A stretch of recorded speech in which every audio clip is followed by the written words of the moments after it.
Hello Seafarers, මම සසිදු. මම මේක මගේ පළවෙනි වීඩියෝ එක. ඉතින් අද මම ඔයාලට කියන්න යන්නේ වෙළඳ නාවික ශ්‍රේත්‍රයට අපි මුලින්ම ඇතුළත් වෙන්නේ කොහොමද කියලා. ඉතින් අපි මුලින්ම කරන්න ඕන වෙළඳ නාවික ශ්‍රේත්‍රයේ අදාළ පිළිගත් ආයතනයක ඉන්න කෝස් එකක් කරන්න ඕන. කෝස් එක කරන්න කලින් අපි තීරණය කරන්න ඕන මොකද්ද මම කරන කෝස් එක කියලා.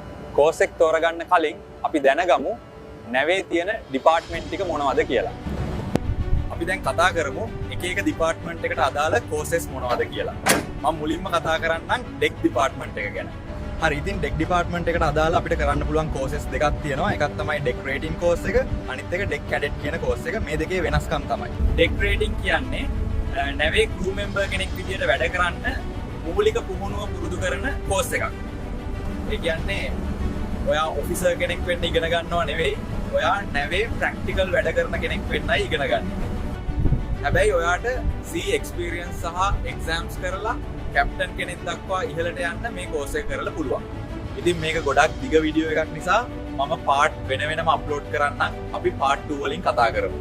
නාවික ක්ෂේත්‍රයට වැදගත් තවත් මේ වගේ වීඩියෝ බලන්න මාව ෆලෝ කරලා තියාගන්න. මම සසිදු.